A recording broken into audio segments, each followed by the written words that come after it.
Hello friends, welcome to JC channel. இன்றைக்கி நம்ம என்ன பார்க்க போகிறோம் அப்படின்னா, சிக்கன் குழம்பு எப்படி நம்ம ஈஸியாக செய்யலாம் அப்படின்றத தான் பார்க்க போகிறோம். வாங்க வீடியோக்குள்ளே போகலாம். ஃபர்ஸ்ட் ஒரு பேன் வச்சுக்கோங்க.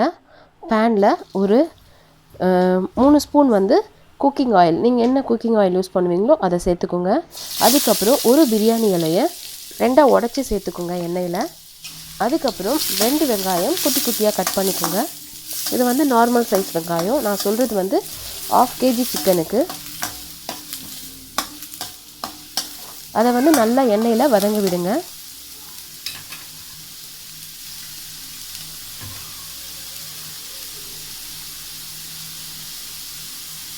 இப்போது 2 பச்சை மிளகாவை 2ஆக கீறி வச்சுருக்கேன், அதை உள்ளே சேர்த்துக்கிறேன்.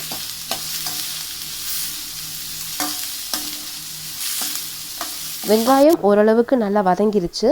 இந்த ஸ்டேஜில் நம்ம இஞ்சி பூண்டு விழுது இருக்குல்ல, அரைச்சி வச்சது, அது 1.5 ஸ்பூன் சேர்த்துக்கணும். சேர்த்துட்டு அதையும் நல்லா எண்ணெயில் வதங்க விடுங்க, பச்சை வாசனை போகிற அளவுக்கு.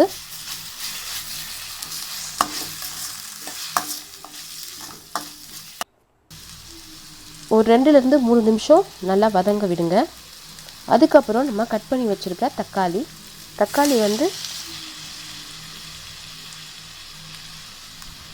இப்போது வெங்காயம் 2னா தக்காளியும் 2 எடுத்துக்கோங்க. அதே மீடியம் சைஸ் தக்காளி ஓரளவுக்கு வதங்கும் போது நம்ம ஒரு இனுக்கு கருவேப்பிலை உள்ள சேர்த்துக்கிட்டு வதங்க விடுங்க. இப்போ தக்காளியும் ஓரளவுக்கு வதங்கிருச்சு. இப்போ நம்ம வாஷ் பண்ணி வச்சுருக்க சிக்கனை, அதாவது கறியை சேர்த்துக்கோங்க உள்ள.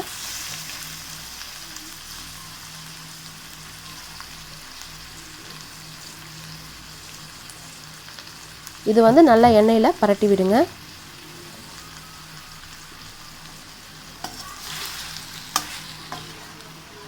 சிக்கன் ஒரு மாதிரி இந்த பிங்கிஷ் கலரில் மாறி வெள்ளை கலரில் வரும். அந்த வரைக்கும் நம்ம எண்ணெயில் நல்லா வதங்க விடுங்க.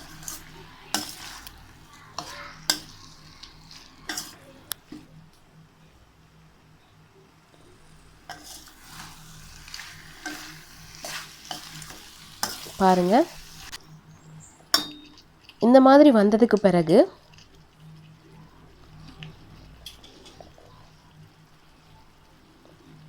குழம்பு மிளகாய்த்தூள், இது வீட்டிலேயே அரைச்சது. வீட்டிலேயே குழம்பு மிளகாய்த்தூள் எப்படி அரைக்கிறது அப்படின்றது ஆல்ரெடி நான் வீடியோ அப்லோட் பண்ணியிருக்கேன். உங்களுக்கு வேணும் அப்படின்னா டிஸ்கிரிப்ஷனில் தரேன், போய் பார்த்துக்கோங்க. இதில் நம்ம வேறு சிக்கன் மசாலா எதுவுமே நம்ம இதில் சேர்க்க மாட்டோம். இது வெறும் குழம்பு மிளகாய்த்தூள் போட்டு வைக்கிறது. இந்த ஒரு குழம்பு மிளகாய்த்தூள் நீங்கள் அரைச்சி வச்சுக்கிட்டிங்கன்னா எல்லா டிஷ்ஷும் இதிலேயே நம்ம செஞ்சுக்கலாம். அந்த மாதிரி நான் அரைச்சி வச்சுருக்கேன். கண்டிப்பாக இது உங்களுக்கு யூஸ்ஃபுல்லாக இருக்கும். இப்போது நான் காரத்துக்கு ஏற்றாப்புல 3 ஸ்பூன் சேர்த்துருக்கேன். அவங்கவுங்க காரத்துக்கு ஏற்றாப்புல நீங்கள் சேர்த்துக்கலாம். இப்போது ஒரு 2 நிமிஷம் அதை நல்லா வதக்கி விட்டுருங்க. வதங்கின பிறகு தேவையான அளவு தண்ணி சேர்த்துக்கோங்க. தண்ணி சேர்த்துட்டு கொஞ்சம் நல்லா மிக்ஸ் பண்ணி விட்டுட்டு ஒரு மூடி போட்டு மூடி வச்சு ஒரு 10 நிமிஷம் கொதிக்க விடுங்க. ஓரளவுக்கு இப்போது சிக்கன் வெந்திருக்கும். ஒரு கரண்டி வச்சு நல்லா கிளறி விட்டுக்கோங்க. மறுபடியும்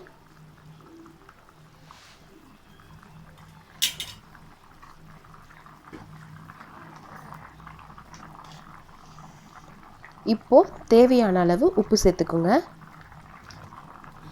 நான் ஒரு 1.25 ஸ்பூன் சேர்த்துருக்கேன். சேர்த்துட்டு நல்லா மிக்ஸ் பண்ணி விட்டுட்டு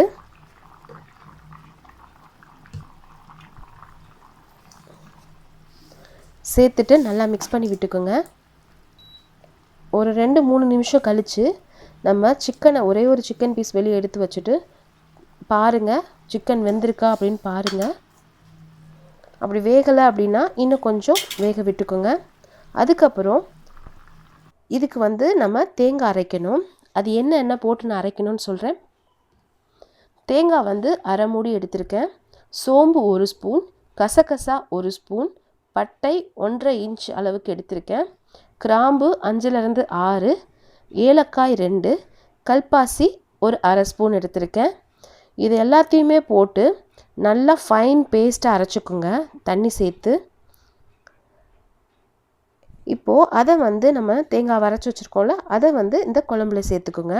இது வந்து சிக்கனில் நல்லா வெந்த பிறகு தான் சேர்க்கணும், பார்த்துட்டு சேருங்க. ஏன்னா தேங்காய் ஊற்றுனதுக்கு பிறகு நம்ம ரொம்ப நேரம் கொதிக்க வைக்க போகிறதில்ல.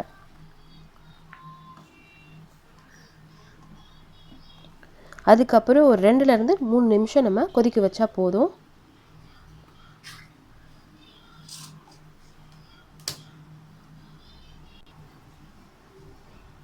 பாருங்கள், நல்லா எண்ணெய்லாம் வந்து தனியாக வெளியே பிரிஞ்சு வந்திருக்கு பாருங்கள்.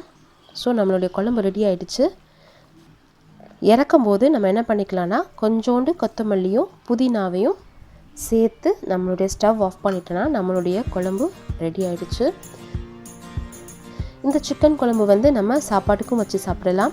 இட்லி, தோசை, சப்பாத்தி, பரோட்டா எல்லாத்துக்குமே ரொம்ப டேஸ்ட்டாக இருக்கும். ஸோ ஃப்ரெண்ட்ஸ், நீங்கள் இதை கண்டிப்பாக ட்ரை பண்ணி பாருங்கள். ட்ரை பண்ணி பார்த்துட்டு உங்களுக்கு எப்படி வந்தது அப்படின்றத எங்களுக்கு கமெண்ட்டில் சொல்லுங்கள்.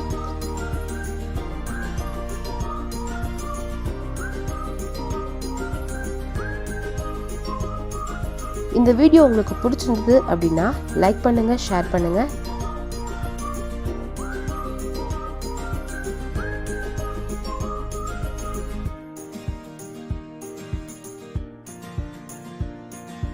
இன்னும் சப்ஸ்கிரைப் பண்ணாமல் இருந்தீங்கன்னா ஜெசி சேனலை சப்ஸ்கிரைப் பண்ணுங்கள்.